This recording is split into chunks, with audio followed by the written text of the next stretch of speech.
Buenos días. El día de hoy vamos a ver sobre el aprendizaje multisensorial, ¿ok? Entonces, aquí está.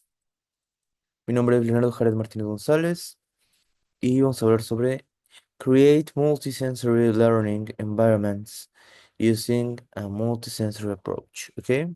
So, objetivo general, crear ambientes de aprendizaje multisensoriales que fomenten el desarrollo integral de los estudiantes, utilizando estrategias basadas en el enfoque multisensorial para mejorar la comprensión, retención y aplicación de los conocimientos adquiridos. ¿Ok? Objetivo específico: facilitar el aprendizaje de vocabulario y la retención léxica de los estudiantes en EFL, que eso significa English as Foreign Language. ¿Ok? Em, Mediante estrategias pedagógicas que integren estímulos visuales, auditivos y kinestésicos táctiles en un entorno de aprendizaje multisensorial. ¿Ok? Ahorita vamos a ver qué es multisensorial.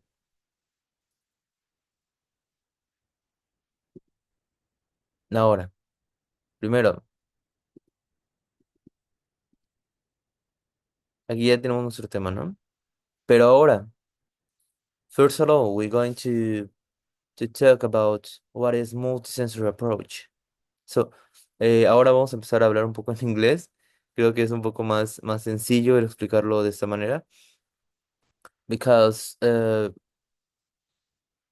all the information is in English. So my brain going to get broke if I don't speak in English to explain all this. So a multisensory approach, what is? It is a technique that uses a mixture of visual, auditory, and tactical kinesthetic approaches to aid in acquiring vocabulary and facilitate learning EFL, English as First Language. Okay, so why this is so important?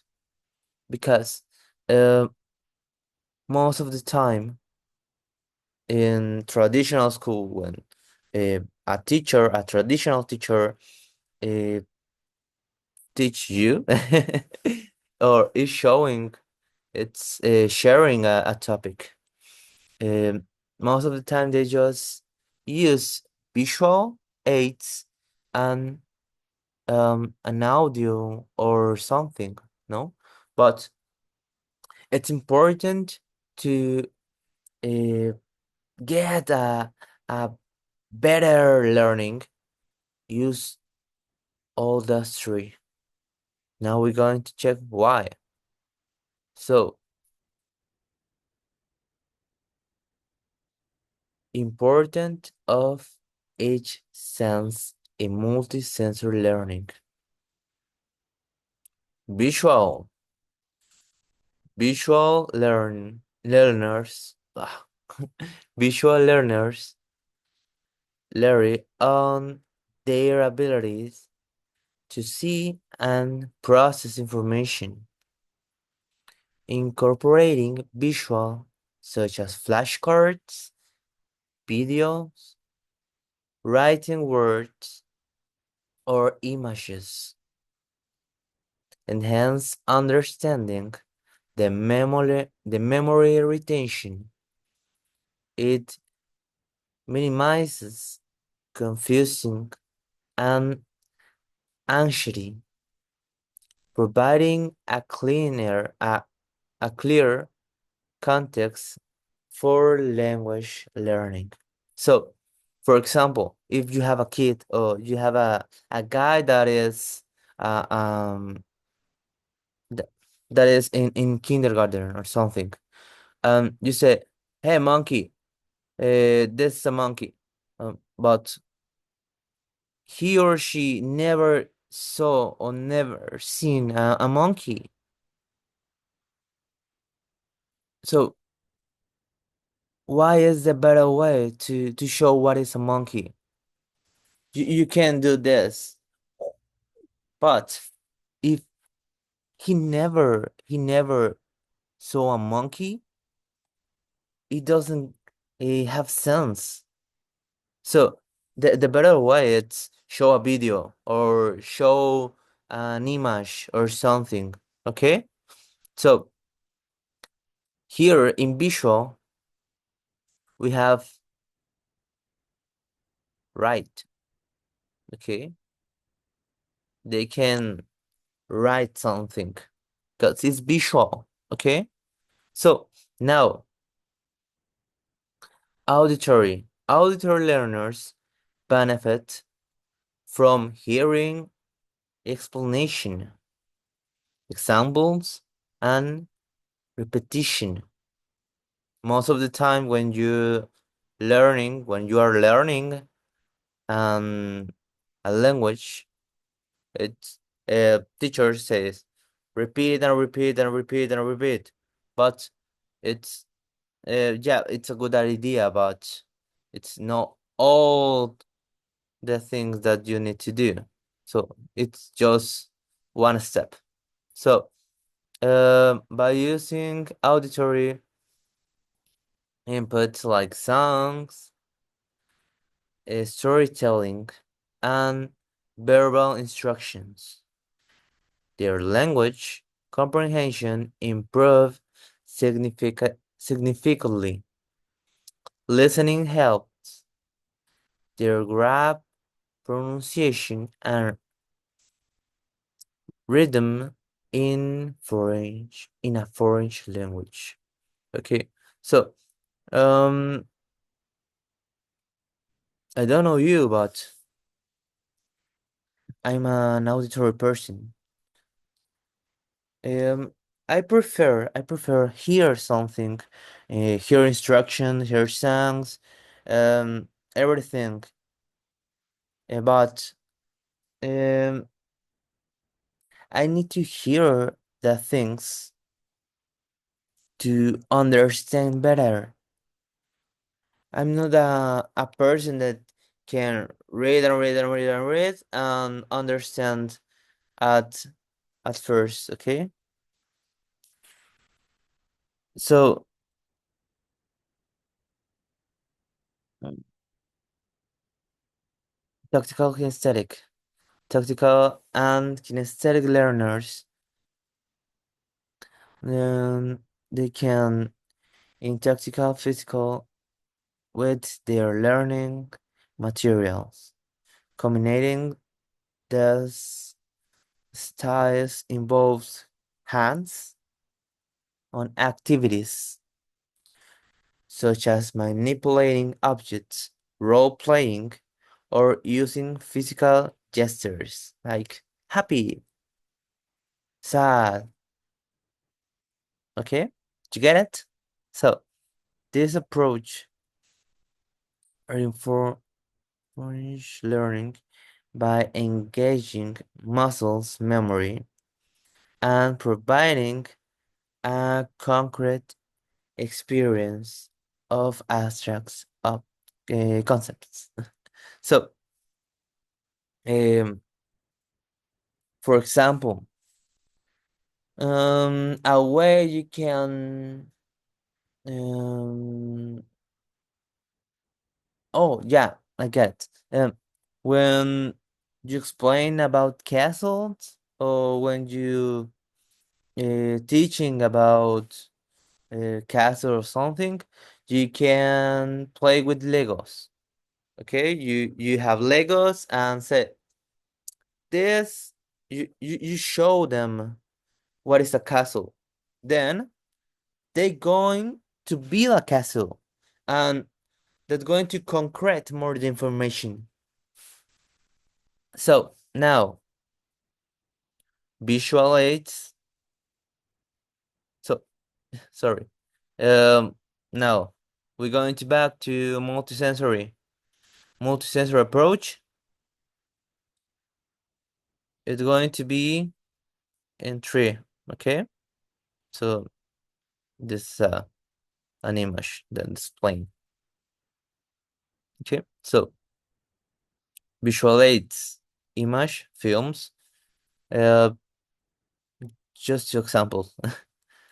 Says, while you're watching an image, you're going to repeat the name of the thing. Okay, that's an example. Film.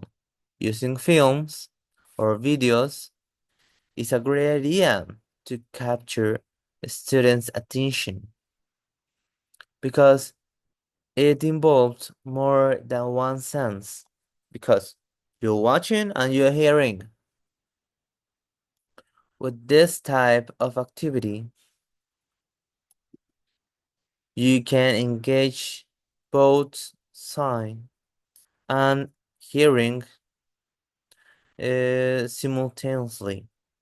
By engaging multiple sense, learning becomes more effective. Okay? Now, auditory aids. Sing songs.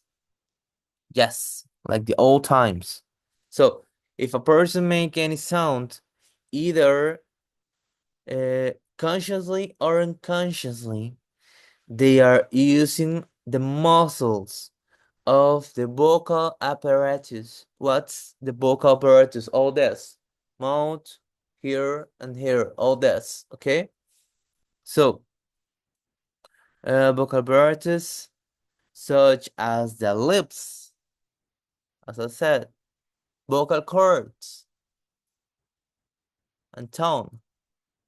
Okay? And nose too, but just not in all the languages. For example, in French, yes, you use nose a lot. So when you hear a song and sing along, try to listen to your own voice. Okay? For example, if I play a song that I really like, I'm going to try to follow the singer. Then, if I hear my own voice, I can fix the things that I sing with a mistake. So, songs with gestures. For example, ba ba ba ba ba ba ba ba ba ba clap clap. Okay? For example, that you're going to integrate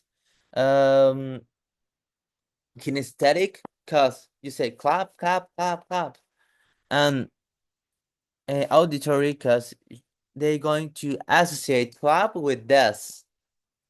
Or for example, in Spanish we have a song that is marinero que se fue a la mar y mar y mar para ver que podía ver y ver y ver. Okay? Or the song that says head, shoulders, feet, and toes, no? Or nose, nose, nose, ears, ears, ears, lips, lips, lips, cheek, cheek, cheeks. Okay? So that is one way to associate with their own body. Okay? Students sing a song and use hands movements to represent keywords or actions. Okay? So, if the song says run, run, run, run, run, run, run, run, run, you're going to do like run. You're running. Okay? So, tactical kinesthetic, build with Lego. For young learners, it's the better way. It's the better way because young people always see all like a game, and you can't uh, you can use this. Try to do something like a game, because if they lose attention, because they say it's so boring English class, or it's so boring um French class or something, or maths class, um they're going to lose attention. So they're going to focus in a other thing. I don't know, maybe the person that it's running outside, or they're going to focus on their own hands. I don't know, but uh yeah, try to keep their attention with you. Okay, keep the attention in class. So physically building the object reinforce the connection between the word, its visual representation, and its real world meaning. Okay, so draw the word. Yes, it's another example to do. It's drawing helps students inter internalize the meaning of new words by associating them with an image. While they are drawing, they should also repeat the name of what they are creating, reinforcing pronunciation and memory simultaneously. For example, if you say a car, and they're going to draw a car. So by the time while they are drawing and painting, they're going to say, "This is a car, car is red, blah blah blah blah blah blah blah." Okay? So that is a way. So now we're going to see if we have connection between this, because multisensory approach says you're going to use not just one of these aids. You're going to use two or more. If you can use the three at the same time, oof, it's it's the you're going to be on fire. So songs and drawing, and this exercise, it is necessary to use all three aids. Yep, song. No, sorry. Auditory, tactical, and visual. Now we're going to do what we're gonna do. And this exercise, it's necessary to use all three aids. One, sing the word or its flashing card. Using the word along. And three, integrating gestures if recurring by the class, bringing multiple sensory inputs to play, creating a stronger association. Okay, this. Okay, so we're going to, for example, if we say a car, they are drawing a car, and they see what is a car. You're going to show a flash car, a flash car with a car, and you're going to say, "Hey, guys, we're going to play.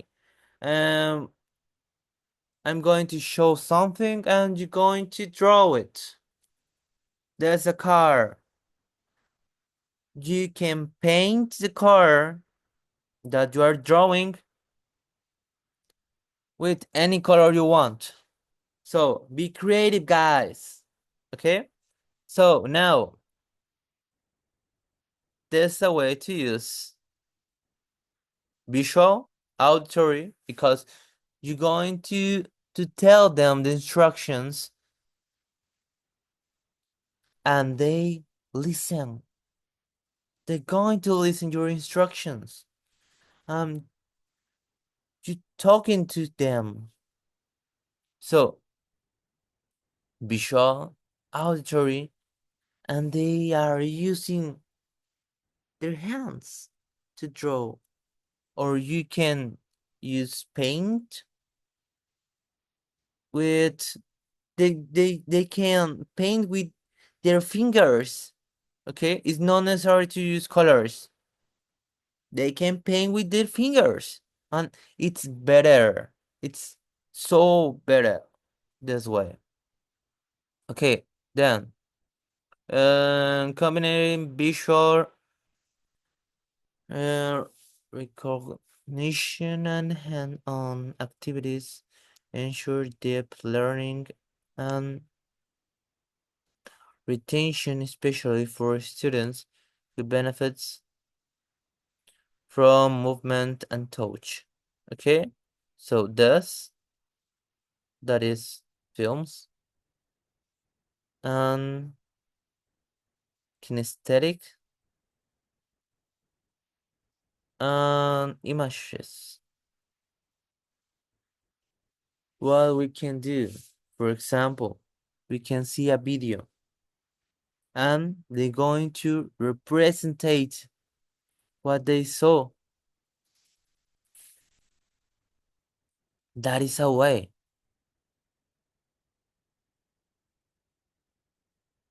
When a when a teacher shows young learners the alphabet, they associate symbols with sounds. For example, A, B, C, D, E, F, G, H, I, J, K, L, M, N, O, P. And you showing the alphabet, they're going to associate it. The same happens when you learn a verb and associate it with a situation or an image. For example, this is a dog, this is a dog. And you're showing a dog. You can see that's a dog. Or there's a case. There's a case.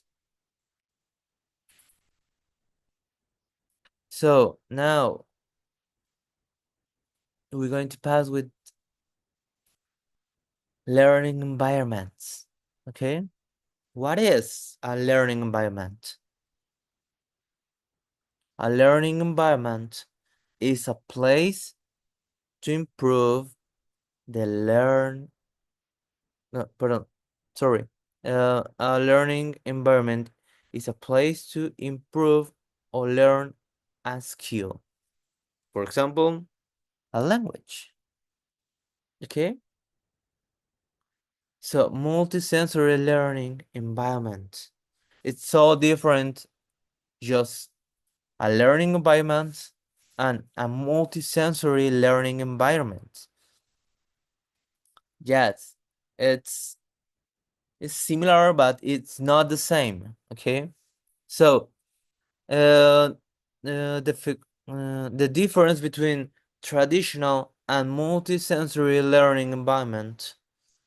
What is? What is the difference?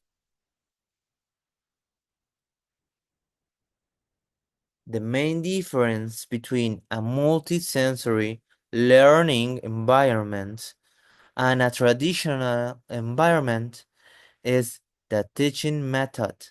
Okay?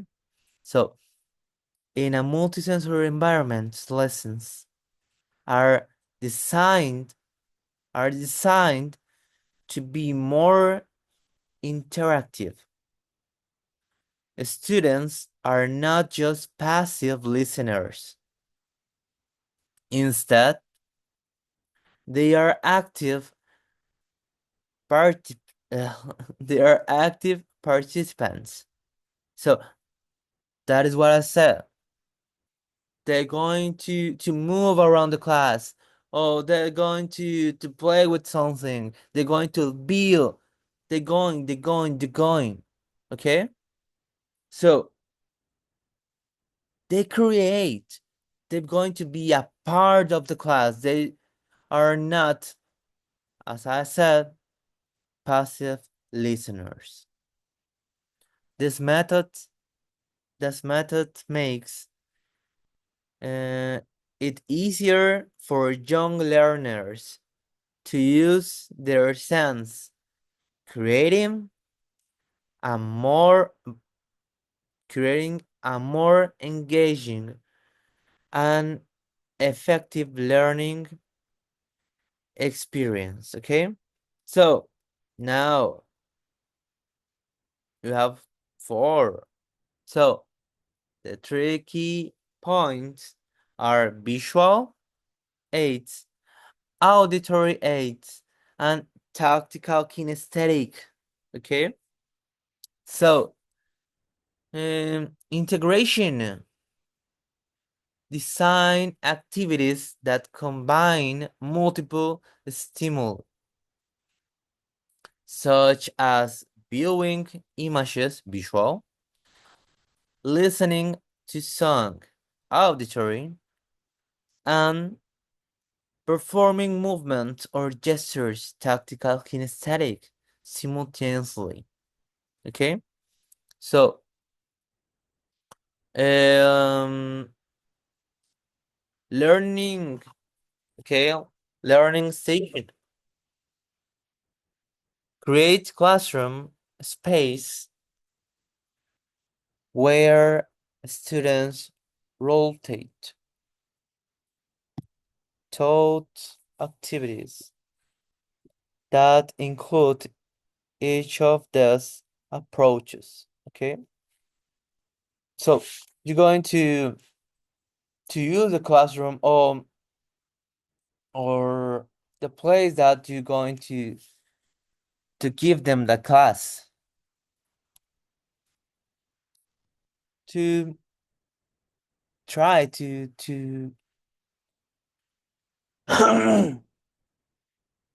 do more active the class, collaborate projects, engage students in group projects such as creating a presentation that requires researching visual, uh, rehearsing, rehearsing auditory, and performing kinesthetic. For example, you can use theater. Um, helps to stimulate. So this that is multisensory learning environment help to something to stimulate part of the brain. So here we have this. We're going to take topics of neuroscience. So primary sensory areas. Those three are stimulating, going to be stimulating when we're going to use multisensory approach. Temporal lobe is stimulated while you use the auditory. Okay? Occipital lobe, visual, is stimulated with image, read, or videos, for example.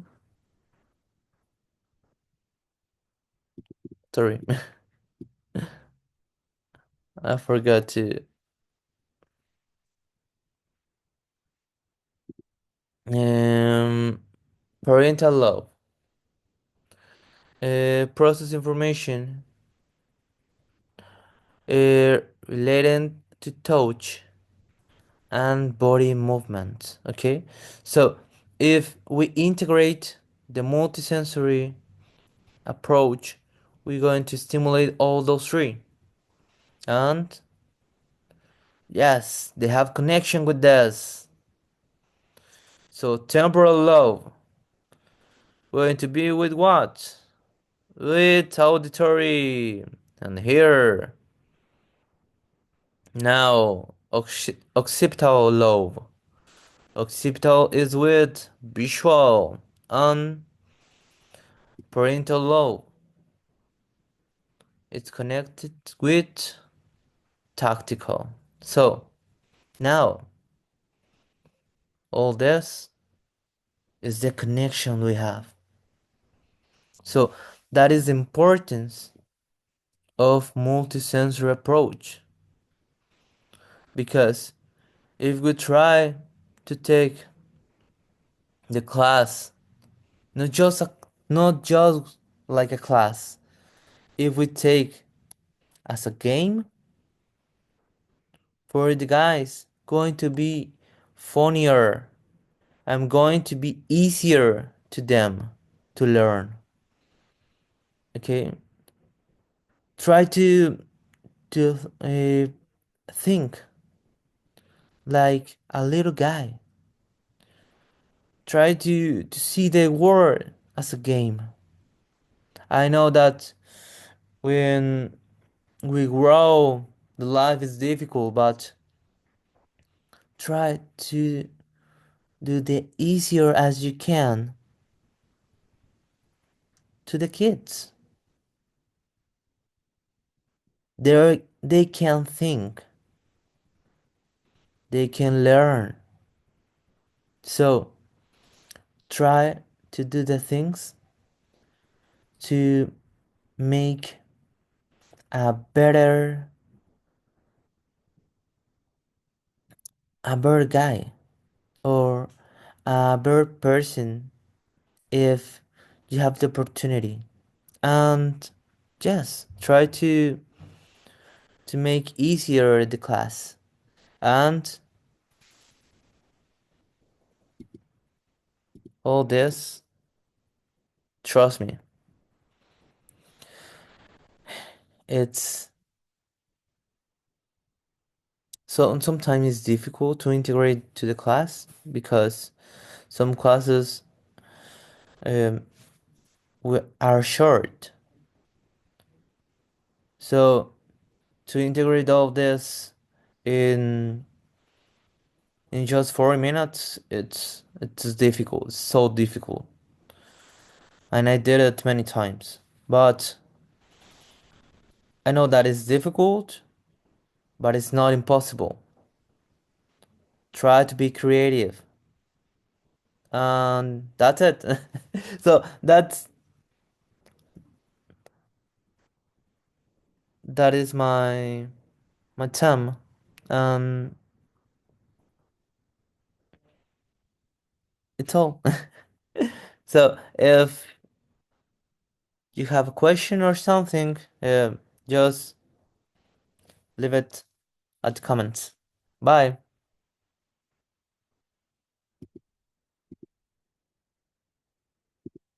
Ah, ¿cómo paro esto? Mm.